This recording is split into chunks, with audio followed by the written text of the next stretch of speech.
창세기 18장 1절에서부터 10절까지 말씀을 한 절씩 교독하시겠습니다.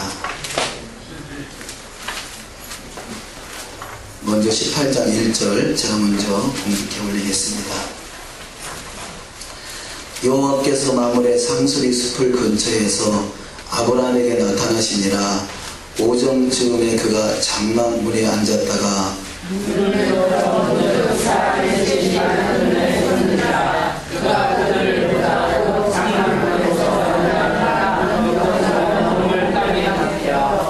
가르되 내 주여, 내가 주께 은혜를 입었사오면 원컨대 종을 떠나 지나가지 마옵시고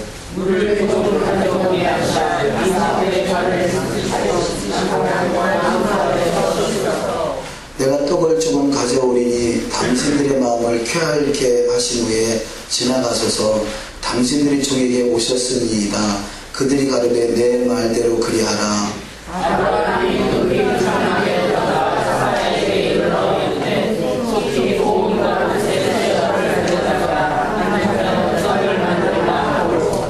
아브라함이 또 짐승떼에 달려가서 기름지고 좋은 송아지를 취하여 하인에게 주니 그가 급히 요리한지라.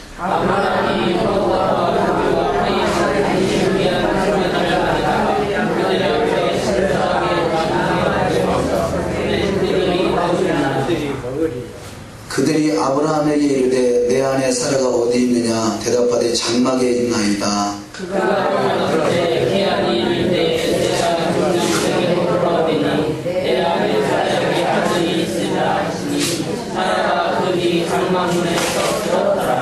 아멘. 오늘도 주여 내가 풍성한 하루가 다 되시기를 주님의 이름으로 축원합니다. 그동안 기도해 주시고 또 후원해 주시고 또 염려해 주신 덕에 이번에 박사 학위 과정을 잘 마치고 돌아왔습니다.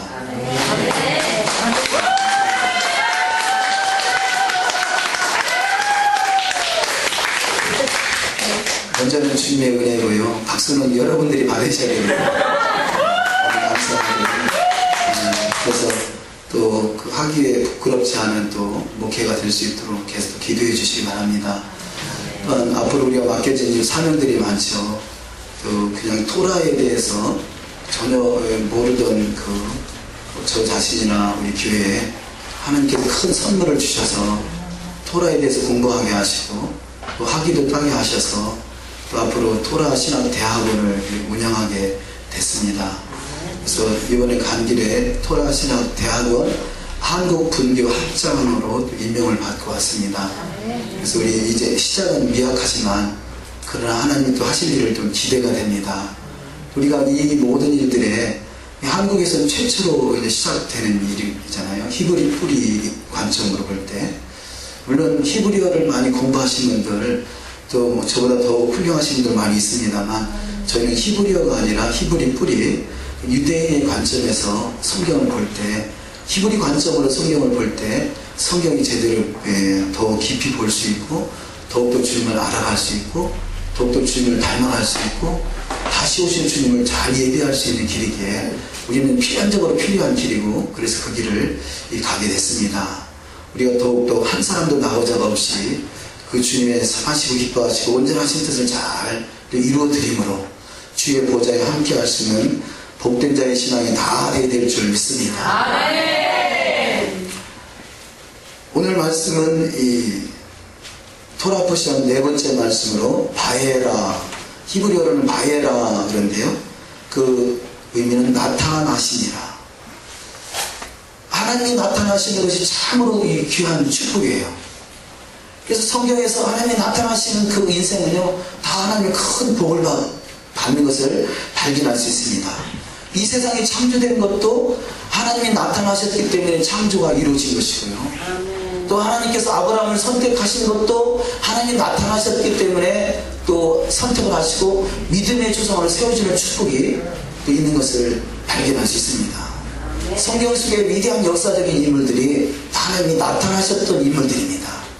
그래서 저와 여러분의 인생 속에도 동일하게 하나님이 나타나시는 축복이 있으시기를 주의 이름으로 축원합니다. 그래서 최고의 인생의 축복은 여호와께서 나타나시는 것이다.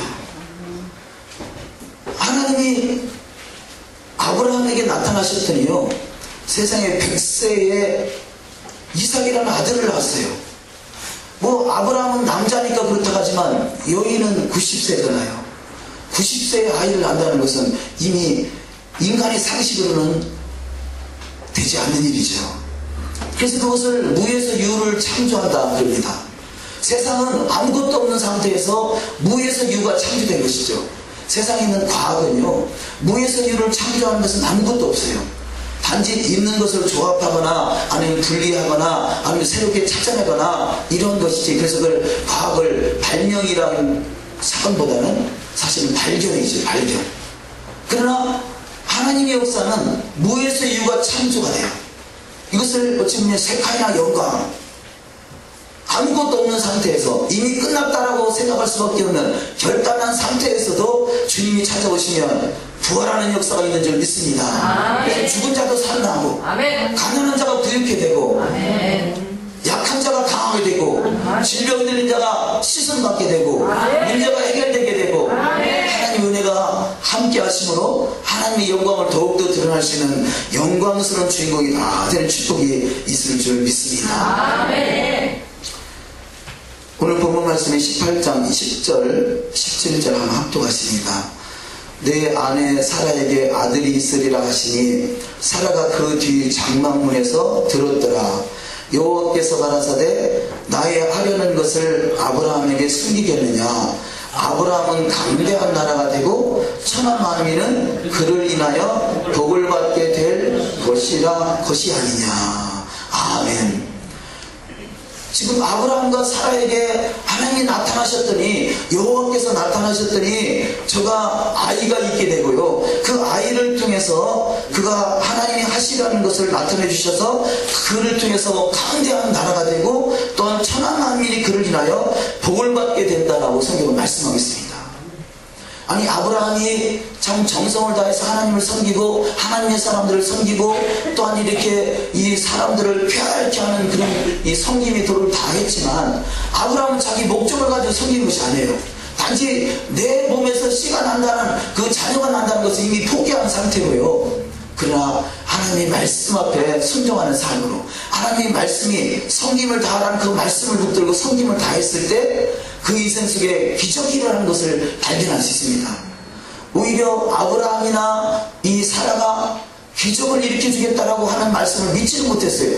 아이고, 어떻게 그런 일이 있을 수 있겠습니까? 라고 사라는 장막문 뒤에서 웃었더라, 이렇게 표현하고 있습니다. 그런데 하나님은 한번 계획하시고 한번 허락하시면 반드시 이루어지는 축복이 있는 줄 믿습니다. 그런데 이 하나님이, 여호와 하나님께서 나타나시는데요, 나타나시는 모습은 여러 가지 다양한 형태로 나타나요. 어떤 사람이 하나님을 만났다, 어떻게 해서 만났느냐, 뭐 이런저런 해서 이렇게 만났다라고, 그럼 나도 그렇게 해보면 그대로 만날 수 있다면 얼마나 좋겠어요. 근데 하나님은 우리가 상식으로, 상식 속에 나타나는 것이 아니라 전혀 생각지 못한 모습으로 나타날 수 있다는 것입니다. 그러면 그 하나님을 어떻게 우리가 만날 수 있겠습니까? 우리가 결국은 핵심은 우리가 말씀 앞에 깨어있으면, 말씀 앞에 순종하면, 말씀이 곧 하나님이시고 말씀이 곧 예수님이시고 말씀이 곧 결국 이 세상을 창조하시는 능력이란 말이에요. 그래서 말씀 따라가셔서 말씀 속에서 우리 하나님을 반드시 만나시기를 주의 이름으로 축원합니다. 예수님을 만나시기를 주의 이름으로 축원합니다. 18장 1절부터 합독하십니다. 시작. 여호와께서 마므레 상수리 숲을 근처에서 아브라함에게 나타나시니라. 눈을 들어 본즉 사람 셋이 맞은편에 섰는지라.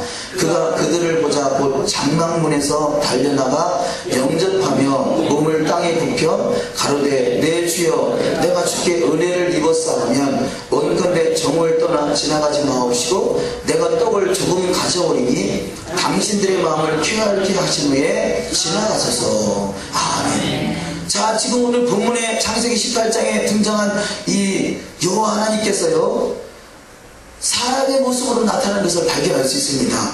그런데 사람도 한 사람이 아니라 세 사람 속에서 등장하는 것을 발견할 수 있습니다. 그래서 2절에 눈을 들어본 적 사람 셋이 맞은편에 섰는지라. 아니 1절에서는 분명하게 여호와께서 마무리 산속의 숲을 근처에서 아브라함에게 나타나셨다 하시는데 그 나타나신 모습이 세 사람의 모습으로 나타난다는 것입니다. 그래서 우리가 아무리 부족한 사람이라도 우리가 최선을 다해 섬기면 부지 중에 천사를 대접하는 경우가 있다 아시죠? 어떤 사람이 하나님의 모습으로 와 계신지 몰라요. 아니 어찌 보면 우리 모두의 속에는 하나님의 형상이 이미 들어있어요. 왜냐? 하나님께서 사람을 창조하실 때 하나님의 형상과 모양대로 창조했기 때문에 그렇습니다. 그래서 사람을 대접할 때 마치 죽게 하듯 하는 것이 하나님을 대접하는 것이에요. 그래서 모든 사람이 하나님을 잘 대접하심으로 그야말로 하나님이 나타나심만 되는 축복이 있으시기를 주의 이름으로 축원합니다. 아멘. 자, 두 번째 모습은 천사의 모습으로 나타나시는 것을 발견할 수 있습니다. 창세기 19장 1절 시작. 날이 저물 때 그 두 천사가 소돔에 이르니 아침 롯이 소돔 성문에 앉았다가 그들을 보고 일어나 영접하고 땅에 엎드려 절하여. 아멘. 자, 동일한 사람이지만요, 여호와께서 나타나신다 하시고 아브라함을 만나시고 이 사람들이 롯을 찾아갔는데 롯에게는 천사의 모습으로 보여집니다. 그래서 날이 저물 때 그 두 천사가 소돔에 이르니 이렇게 표현하고 있습니다. 부주 중에 천사를 만나시길 주의 이름으로 축원합니다. 자, 세 번째는 또 어떤 모습으로 하나님이 나타나십니까? 창세기 20장 3절 시작. 그 밤에 하나님이 아비멜렉에게 나타나시고 그에게 이르시되 내가 취한 이 여인을 인하여 내가 기쁘리니 그가 남의 아내이니라. 아멘. 창세기 20장 3절에는 그 밤에 하나님이 아비멜렉에게 현몽하셨다 이렇게 말씀하고 있어요. 현몽, 그 꿈으로 나타나셨다는 것이죠. 근데 이 사건은 어떻게 됩니까? 아브라함이 다른 지역으로 이렇게 내려갔는데 거기서 부인을 그야말로 그 나라의 왕에게 빼앗기고 말했어요. 아비멜렉에게 빼앗기다시피 시집 보낼 수밖에 없는 상황인데요. 비록 아브라함은 그렇게 수치스러운 형편에 처했지만 하나님께서 아브라함을 도우시니까 그 아비멜렉에게 현몽으로 꿈으로 나타나셔가지고 너가 그 여인을 그 여인을 건드리면 너 죽어 이렇게 표현하고 있잖아요. 그러니까 하나님이 나타나시는 인생은요, 내가 설령 실수하고 잘못됐다 할지라도 하나님이 그 인생을 책임져 주셔요. 그래서 그 밤에 하나님이 아비멜렉에게 현몽하시고 그에게 이르시되 내가 취한 이 여인을 인하여 내가 죽으리니 그가 남의 아내이니라. 그 여인, 살아나는 여인은 아브라함이 아내이다. 네가 그 여인을 함부로 건드리면 너는 죽는다 이렇게 말씀하고 있잖아요. 하나님의 마음을 감동시키는 우리 모두가 다 되셔서 설령 내가 실수한다 할지라도 내가 부끄러운 그 수치스러운 인생이라 할지라도 주님이 책임져 주시는 인생 되시기를 주의 이름으로 축원합니다. 아멘. 창세기 22장 1절 또한 하나님이 이 모습을 통해서 꿈을 통해서 나타나신 것으로 우리가 이해할 수 있습니다. 시작. 그 일 후에 하나님이 아브라함을 시험하시려고 그를 부르시되 아브라함아 하시니 그가 가로되 내가 여기 있나이다. 여호와께서 가라사대 내 아들 내 사랑하는 독자 이삭을 데리고 모리아 땅으로 가서 내가 내게 지시하는 한 산 거기서 그를 번제로 드리라. 아브라함이 아침에 일찍이 일어나서. 아멘. 자, 하나님의 음성을 듣고 나서 아침에 일찍이 일어났다 이 말씀은 그 밤중에 있었던 일이잖아요. 일어났다는 이야기는 잠들었을 때 하나님이 나타나셨다는 말씀 아니겠습니까? 그러니까 처음에는 사람의 모습으로 나타나기도 하시고 또한 이 천사의 모습으로 나타나기도 하시고 꿈으로 나타나기도 하시고 또 때로는 그 전에 성경 보면요 이상으로 환상으로 나타나기도 하시고 때로는 말씀으로 나타나기도 하시고 때로는 이렇게 현명하신 꿈속에서 나타나시는 모습들, 또한 우리가 이 토라 포션 이 하프 토라의 열왕기하 4장에 보면 선지자 엘리사 선지자 속에 나타나신 하나님을 우리가 발견할 수 있습니다. 왜냐하면 사람은요 무의수를 창조할 수가 없어요. 죽은 자를 살리고 없는 것을 있게 하는 것은 그 속에 하나님이 개입하시니까 가능한 일인 줄 믿습니다. 열왕기하 4장 14절 이하 말씀 시작. 엘리사가 가로되 그러면 저를 위하여 무엇을 하여야 할꼬?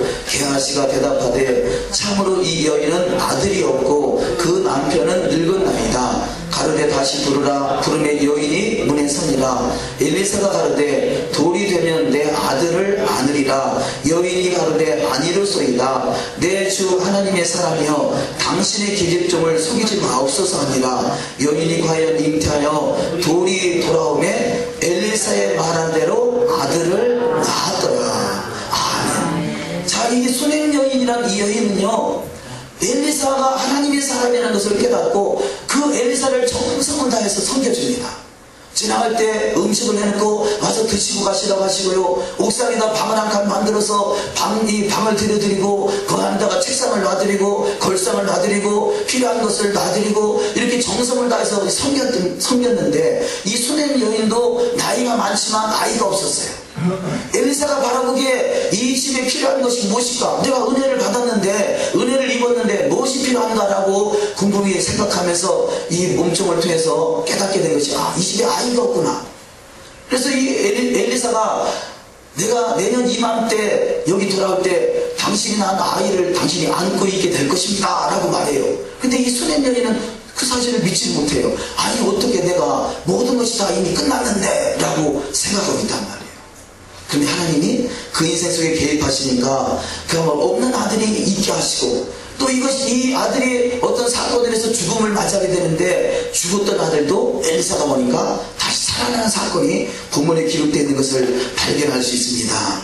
그래서 창조의 기적은 죽은 자가 살아나고 없는 것이 있게 되는 것은 하나님이 나타나셔야 돼요. 또한 하나님이 우리 가운데 나타나신 바 되시려고 저와 여러분을 부르시고 선택하신 줄 믿습니다. 아멘. 왜냐하면 우리가 예수 안에 있는 자에게는 아브라함의 후손으로 예비하시는 기업이 있다.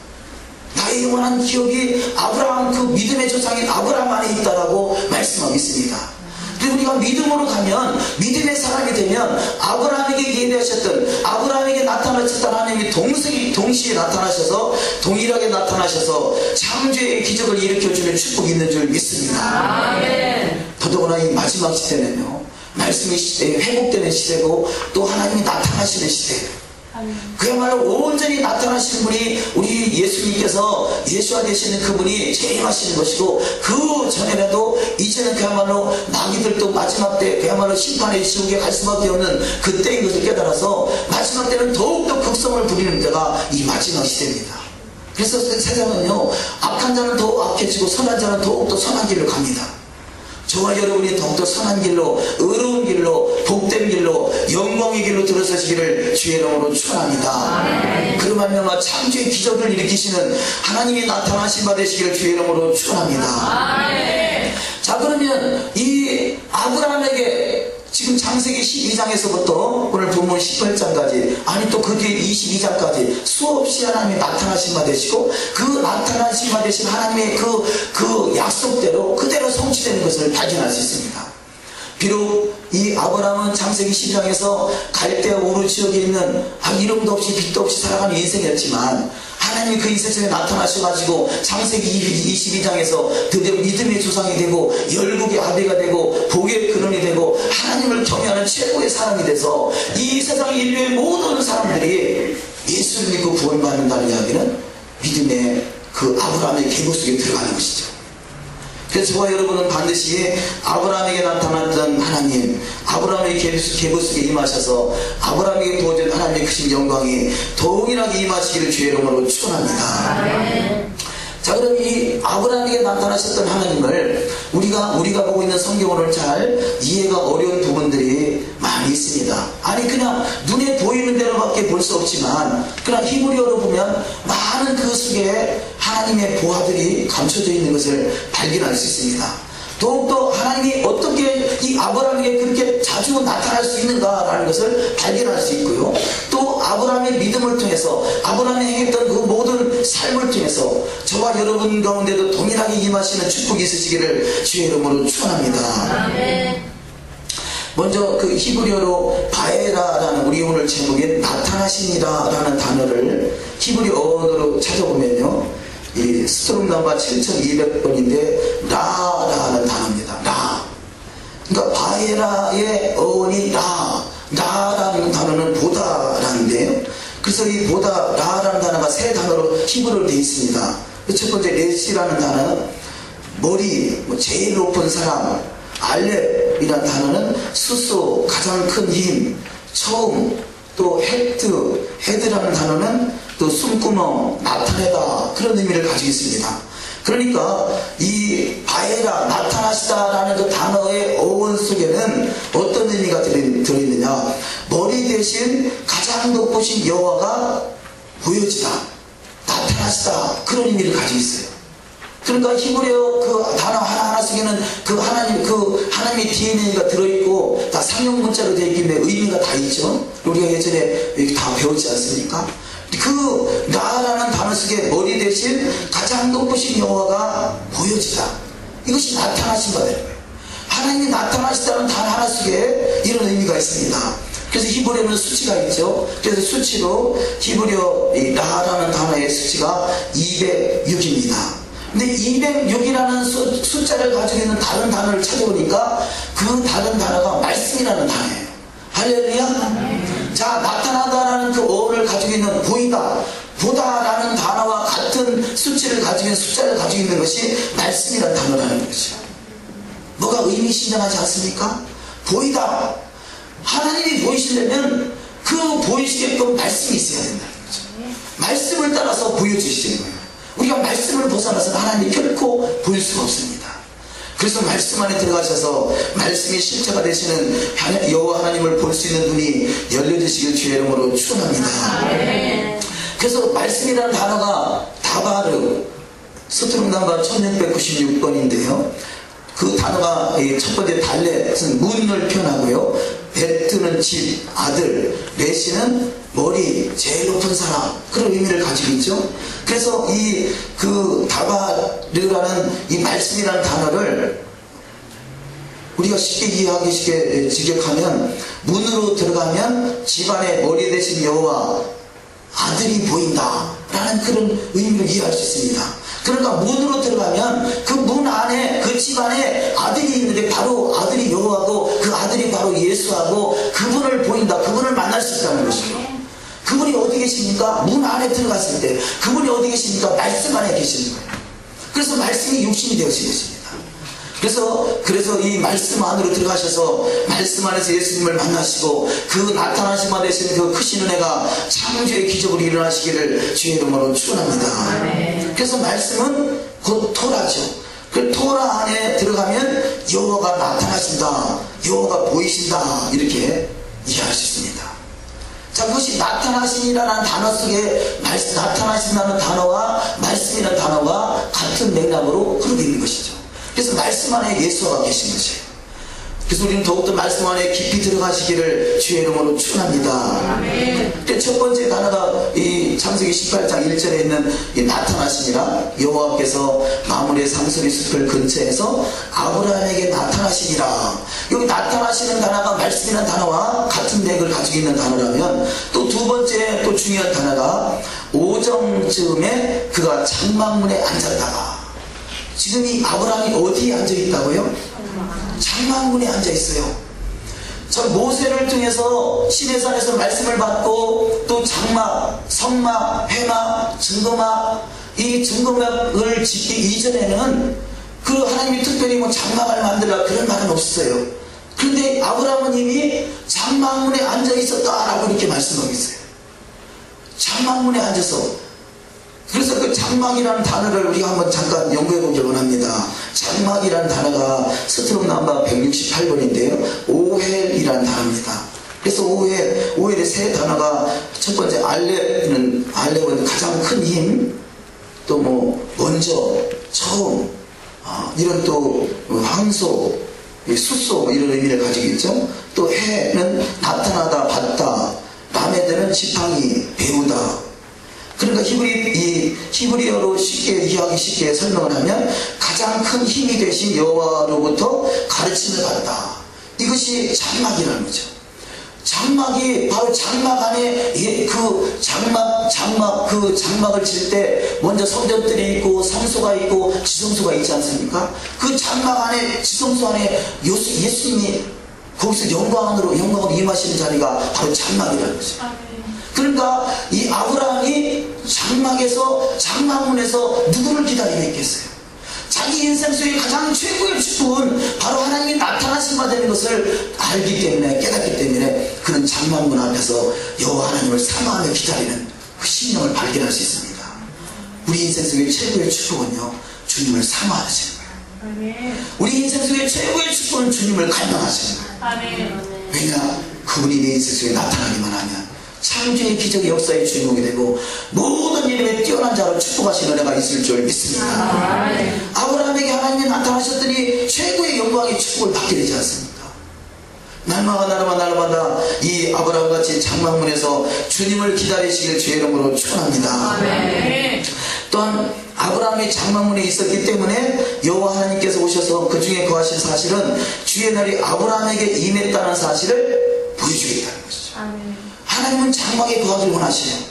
에베소서 2장에 하나님, 우리가 예수님께서 거하실 처소를 짓기 위하여 성전이 들어가고 성도가 공동체를 이루어가고 그 속에서 아름다운 성전 또 처소가 돼서 하나님이 그곳에서 영원토록 거하시려고 성전이 되라 말씀하시죠.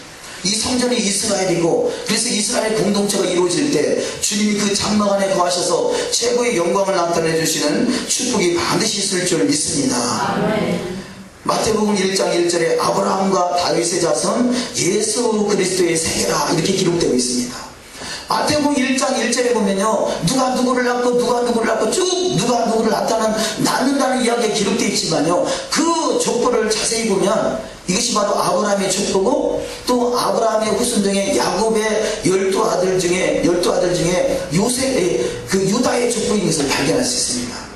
그러니까 이스라엘에 12지파가 있지만 12지파 중에 나머지 11지파는 다 잃어버리는 바가 되어버렸지만 유다지파만큼은요, 끊임없이 처음부터 끝까지 하나님 버리지 않고 유다의 홀이 그 집안에서 떠나지 아니한다 그래요. 아브라함을 통해서 주어졌던 그 홀이, 그 영광이 그 유다의 집안을 통해서 흘러가고 있고요, 유다 집안의 계보 속에서 다윗에게 그 영원한 그 영광의 왕의 자리가 상속받게 되는 것을 발견할 수 있습니다. 그래서 이 마태복음 1장 1절은 아브라함, 그 다음에 다윗의 자손. 다윗 하면 우리가 무슨 생각이 떠오르겠습니까? 다윗은 오직 내가 구하는 오직 한 가지, 여호와의 아름다움을 악망하며 그 전을 사모했다, 이렇게 말씀하겠어요. 다윗이 원했던 것은요, 부나 귀나 명예나 권력이나 이런 것들을 구한 것이 아니라 오직 여호와의 아름다움을 악망하고요, 그 여호와의 아름다움이라는 것은 그야말로 하나님의 나타나심을 사모하는 것이죠. 그래서 이 다윗이 하나님을 나타나는 사모하기 때문에요, 내가 세상에서 첫날 있는 것보다 성전 문지기라도 줬사오니, 내가 장막 안에서 성전 문지기라도 줬사오니 하루라도 살았으면 좋겠다, 이렇게 고백하고 있어요. 이것이 바로 다윗에게 주어지는 바로 하나님의 축복. 그래서 다윗에게 영원한 그 왕의 권세가 다윗을 통해서 이루어졌고, 또 다윗의 계보 속에 예수 그리스도가 태어나셔서 그 영원한 만왕의 왕이 되시고 만주의 주가 되시고 하늘과 땅의 권세를 누리는 축복이 이 다윗의 계보 속에서 이루어지는 축복이 있는 줄 믿습니다. 이렇게 성경 속에서 구체적으로 아브라함에게 장막 문이 중요하다라는 것을 성경에 기록되어 있지 않지만, 그는 늘 마음속에 하나님의 은혜를 사모했고 하나님이 나타나시는 사모했기 때문에 장막문에서 기다리고 있는 것을 발견할 수 있습니다. 그래서 또한 이 다윗은 평생에 내가 백향목 궁에 거하는데 어찌게 하나님을 그야말로 이 장막, 이 회막 안에 모실 수 있느냐, 평생에 성전을 짓기 원했고, 그래서 하나님이 그 마음을 너무 기쁘게 받으셔서 이 사도행전에서 다윗의 장막이, 다윗의 무너진 천막이 회복되기를 원하신다, 그렇게 말씀하고 있죠. 그래서 장막은 그런 또 소중한 의미를 가지고 있습니다. 하나님이 거하시는, 하나님이 임재하시는, 하나님이 그 안에 임하기를 원하시는 그런 처소인 것이죠. 출애굽기 29장 42절 시작. 이는 너희가 대대로 여호와 앞 회막문에서 늘 드릴 번제라. 내가 거기서 너희와 만나고 내게 말하리라. 아멘. 자, 여기서 회막문 이렇게 기록되어 있는데, 회막문 다른 말로 표현하면 장막문, 성전문, 성막문 이렇게 표현할 수 있죠. 이 아브라함이 그 기다렸던 그 성막문에서 바로 번제를 드리길 원하시고 그곳에서 만나주길 원하시는 것이 하나님의 의도인 것이죠. 그래서 이 번제에 대해서 잠깐 말씀을 보시면요, 역대상 16장 40절에 항상 아침 저녁으로 번제단 위에 여호와께 번제를 드리되, 역대상 23장 30절 아침과 저녁마다 서서 여호와께 감사하고 찬송하며, 역대하 2장 4절 안식일과 초하루와 절기와 아침 저녁으로 번제를 드리려 하오니 이스라엘의 영원한 규례이다. 자, 이 아브라함이 장막문에서 여호와를 사모하는 그런 마음을 가지고 있었듯이, 다윗이 그 성전문에서 세상에서 첫날보다 성전문에 사례되어 있기를 원하듯이, 번제는요 아침으로 저녁으로 하나님의 주석으로 예배를 드리며 감사한다. 왜 아침으로 저녁으로 하나님께 감사하며 예배하겠어요? 하나님이 나타나심을 사모하기 때문이죠. 저희 교회가 감사하게도 하루에 3번씩 예배를 드리지 않습니까? 새벽 5시, 오전 11시, 저녁 7시. 뭐 쉽게 주일날 한 번만 예배 드리지 뭐하려고 이렇게 이 시간마다 예배를 드리겠어요? 하나님의 나타나심을 사모하기 때문에. 하나님의 나타나심을 사모하시니까, 그럼 더욱더 하나님 앞에 가까이 나오셔서 장막문 앞에서 주님을 만나시기를 주의 이름으로 축원합니다. 그래서 번제는 아침으로 저녁으로 이렇게 예물을 드리며 또 감사하는 것이죠. 또한 이 오헬이라는 장막이라는 단어는요, 사마리아와 예루살렘의 상징적인 이름을 가지고 있는데, 오헬 그 단어에서 오홀라라는 단어가 나오고 오홀리바라는 단어를 나옵니다. 오홀라는 사마리아를 표현하고 오홀리바는 예루살렘을 표현합니다. 오홀라라는 단어 속에는 장막을 소유한 여인이라는 의미가 있고요, 오홀리바라는 단어는 내 장막이 그녀 안에 있다라는 단어가 가지고 있어요. 근데 사랑하는 성도 여러분, 이 오홀라나 오홀리바가 이 에스겔서 23장 이하에 쭉 보시면 결국 하나님을 배반하고 간음을 해요. 오홀라는 이 아수르 사람들을 사모하고, 오홀리바는 그야말로 바벨론을 사모하고, 그래서 결국은 그 사람들에게 포로로 끌려가 버려요. 그러나 하나님은 한 번 저들에게 약속을 하셨기 때문에 저들을 반드시 회복하기 원하시는 것이 오홀라고 오홀리바죠. 저와 여러분의 인생 속에 가능한 여인 같은 그런 인생이지만, 하나님이 버리지 않으시고 반드시 그 장막에서 만나기를 원하신다는 것이에요. 비록 우리 죄가 주홍같이 붉을지라도 하나님의 장막문의 앞에 오셔서 예수의 죄를 씻음받고 더욱더 주님을 감동시키는 그런 삶이 되어 하나님이 나타나신 바 되시는 은혜가 있으시기를 주의 이름으로 축원합니다. 또한 이 세 번째 단어로 송아지라는 단어를 한번 보십니다. 첫 번째는 나타나십니다. 나타나심이 말씀이고, 또한 이 두 번째 장막이 결국 하나님이 우리를 만나주시는 장소고, 세 번째 송아지는 똑같은 단어지만 다른 의미로 아들, 아들이라는 단어 의미가 있어요. 그러니까 송아지하고 아들이라는 의미가 같이 사용되는 것을 발견할 수 있습니다. 이 송아지라는 단어가 이 스트록 넘버 1129번 바나라는 단어인데요, 그것은 주신바 되었다, 주신바라는 의미를 가지고 있어요. 이사야 9장 6절 합독하십니다. 시작. 이는 한 아기가 우리에게 낳고 한 아들을 우리에게 주신 바 되었는데, 그 어깨에는 정사를 배웠고 그 이름은 기묘자라 모사라 전능하신 하나님이라 영존하시는 아버지라 평강의 왕이라 할 것이니라. 아멘. 자, 벤이란 단어를 하나하나 분석해보면, 첫 번째 베트가 집, 아들, 또 두 번째 눈은 생명, 물고기를 말하죠. 그러니까 이 벤이라는 단어는 아들의 생명, 뭐 생명의 아들, 이렇게 표현할 수 있습니다. 그러니까 송아지는 곧 송아지라는 단어를 가지고 있는 그 단어는 아들이라는 의미도 있고요, 그 아들의 생명이 들어있다, 생명의 아들이다. 우리가 번제를 드릴 때 송아지를 드리잖아요. 또한 짐승이라는, 그 송아지는 짐승이죠. 그 짐승이라는 단어가 스트록 넘버 1241번인데 바카르라는 단어입니다. 근데 이 바카르는 속대, 황소, 또 보크에르는 아침, 새벽. 왜 우리가 아침으로 새벽으로, 아침으로 저녁으로 예물을 드리고 예배를 드리는 것이 중요하냐? 그 송아지를 잡아서 하나님께 드린다는 심정인 것이죠. 송아지는 그 짐승은 결국 사탄을 말합니다. 그래서 아침, 새벽 그런 의미가 있듯이 아침의 아들 계명성 그러잖아요. 사탄을 아침의 아들 계명성이라 그럽니다. 저와 여러분의 인생 속에 내 심령 속에 있는 그 사탄의 그 짐승과 같은 송아지 같은 그 말씀에서 벗어나게 하는 그 사탄을 아침으로 저녁으로 잡아서 하나님께 드릴 때 하나님이 그 인생 속에 나타나게 되는 축복이 있을 줄 믿습니다. 그래서 이 짐승 사탄을 잡아서 하나님께 드린다. 그럴 때 하나님이 우리 가운데 나타난 바 되시고 말씀을 임하시고 창조의 기적을 일으켜 주시는 축복이 반드시 있을 줄 믿습니다.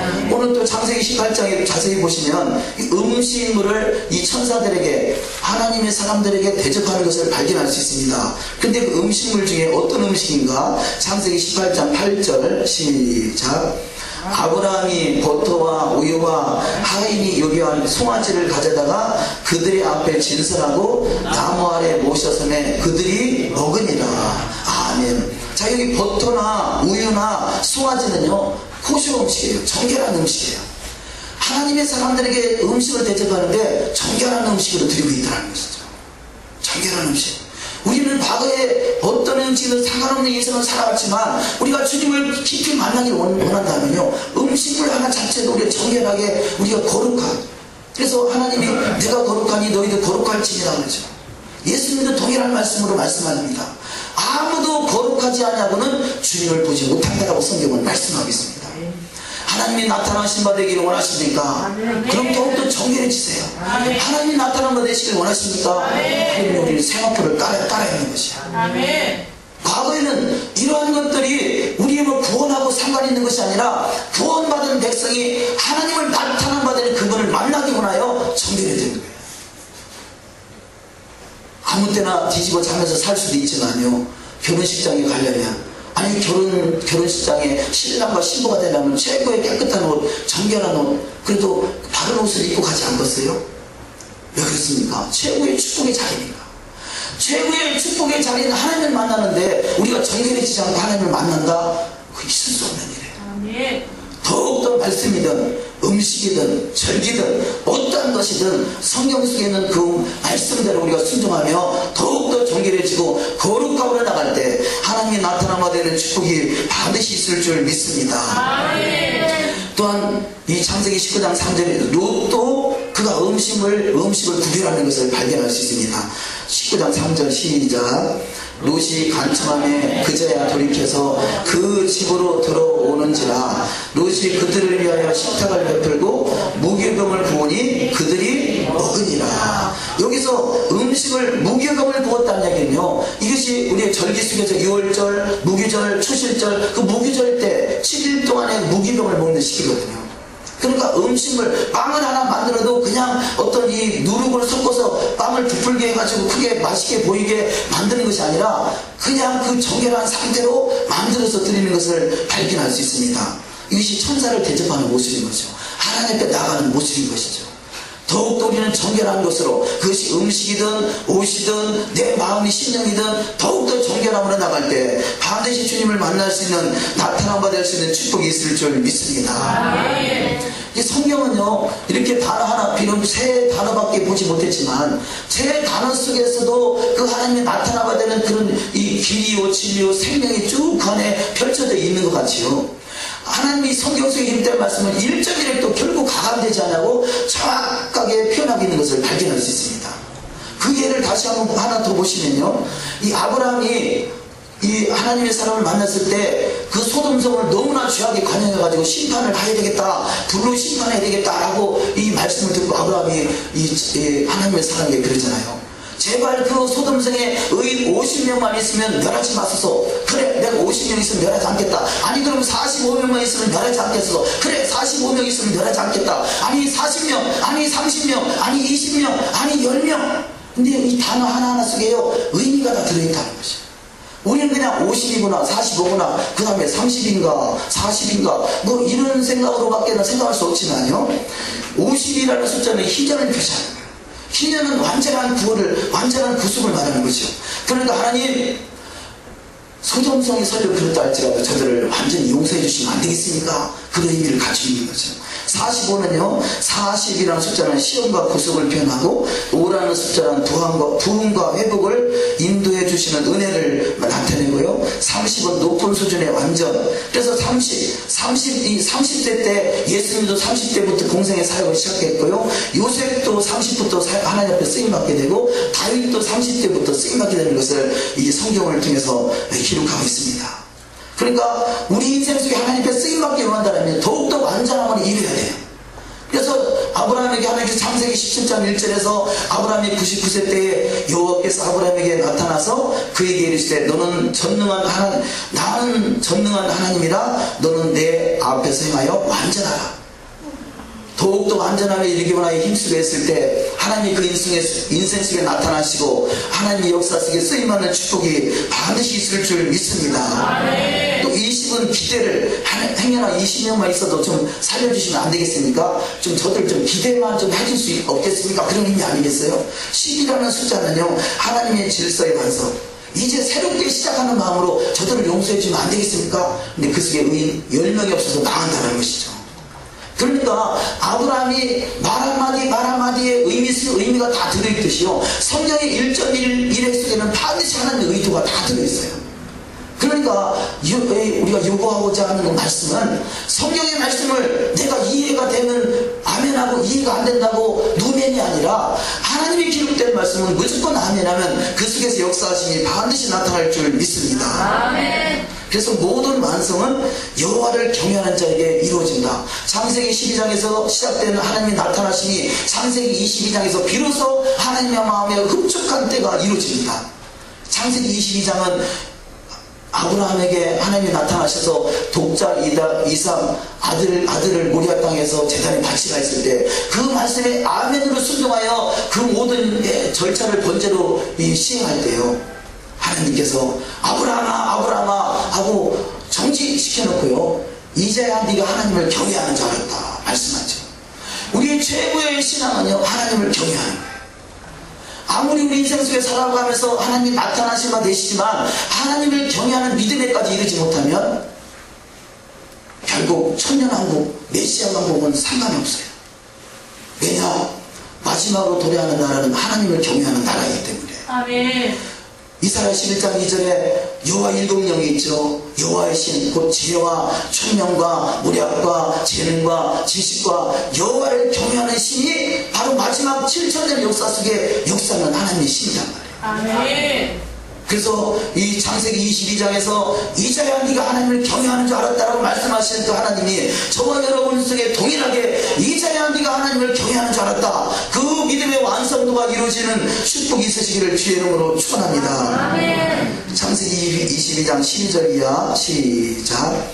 내가 내 아들 내 독자라도 내게 아끼지 아니하였으니 내가 이제야 내가 하나님을 경외하는 줄 아느라. 가라사대 여호와께서 이르시기를 내가 나를 가리켜 맹세하노니 내가 이같이 행하여 내 아들 내 독자를 아끼지 아니하였은즉 내가 내게 큰 복을 주고 내 씨로 크게 성하여 하늘의 별과 같고 바닷가의 모래 같게 하리니 내 씨가 그 대적의 문을 얻으리라. 또 내 씨로 말미암아 천하 만민이 복을 얻으리니 이는 내가 나의 말을 준행하였음이니라 하셨다 하니라. 아멘.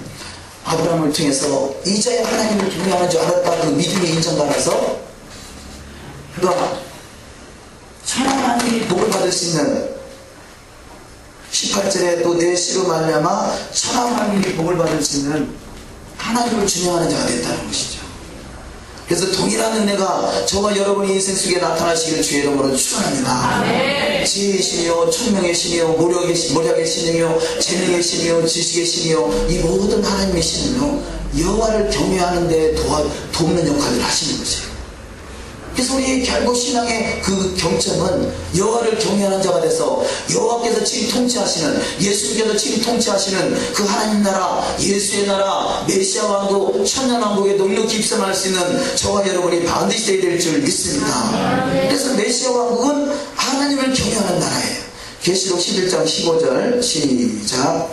하늘에 큰 음성들이 나서 가로되 세상 나라가 우리 주와 그 그리스도의 나라가 되어 그가 세세토록 왕노릇 하시리로다 하니. 아멘. 결국 이 세상은 세상 세상 나라가 우리 주와 그 그리스도의 나라가 되어 주님께서 세세토록 왕릉타면 그때 하나님을 경외하는 자가 동일하게 거기 서서 주님과 더불어 주의 보좌에 함께 하셔서 왕릉타는 자가 되는 것이에요. 그래서 창세기 12장에서 시작된 하나님의 나타나심이 창세기 22장에서 이제 하나님을 경외하는 줄 알았다 라고 우리가 주님 앞에 완전함으로 인정받을 수 있는 복된 신앙 다 되시기를 주의 이름으로 축원합니다. 바로 그 모습이 하나님 앞에 인침을 받는 것 아니겠어요? 하나님이 인치시고 보증하시는 자리. 창세기 18장 18절 시작. 아브라함은 강대한 나라가 되고 천하 만민은 그를 인하여 복을 받게 될 것이 아니냐. 내가 그로 그 자식과 건축에게 명하여 여호와의 도를 지켜 의와 공도를 행하게 하려고 그를 택하였나니 이는 나 여호와가 아브라함에게 대하여 말한 일을 이루려 하니라. 아멘. 하나님께서 아브라함에게 강대한 나라가 되고 천하 만민이 복을 얻게 하려고 하시는데 그 이유가 뭐냐? 복을 받는 데 목적이 있었던 것이 아니라 19절 이하에 내가 그로 그 자식과 건축에게 명하여 여호와의 도를 지켜 의와 공도를 행하게 하려고 그를 택하였다가 말씀하고 있어요. 핵심은 말씀인 거죠. 말씀을 온전히 지키게 하기 위해서 표적으로 하나님이 그를 높여주는 것을 발견할 수 있습니다. 왜 하나님이 우리 인생 속에 때로는 기도하면 응답하시고 문제를 해결케 하시니까? 그것은 더욱더 하나님을 경외하고 하나님 여호와의 도를 지켜 행하도록. 그래서 여호와의 도를 지켜 하는 것이 바로 그 여호와를 만날 수 있는 문이 열리는 것이고 그 안에서 여호와의 나타나심이 있는 것이고 주님이 우리 인생 속에 나타나시면 창조의 기적으로 역사에 주님의 영광으로 나타나는 축복이 반드시 있을 줄 믿습니다. 이사야 11장 1절 이하 시작. 이새의 줄기에서 한 싹이 나며 그 뿌리에서 한 가지가 나서 결실할 것이요 여호와의 신 곧 지혜와 총명의 신이요 모략과 재능의 신이요 지식과 여호와를 경외하는 신이 그 위에 강림하시니 그가 여호와를 경외함으로 즐거움을 삼을 것이며 그 눈에 보이는 대로 심판치 아니하며 귀에 들리는 대로 판단치 아니하며. 아멘. 자, 여호와의 신이 우리 가운데 임하는 이유가 3절에 그가 여호와를 경외함으로 즐거움을 삼을 것이다. 하나님이 가장 기쁘고 즐거워하시는 일은 여호와를 경외하는 믿음이에요. 그래서 저와 여러분은 반드시 그 여호와를 경외하는 믿음의 단계까지 다 이르심으로 주님과 더불어 참 천년 동안 왕노릇 할 수 있는 영원한 보좌의 주인공이 다 되시기를 주의 이름으로 축원합니다. 기도하십니다.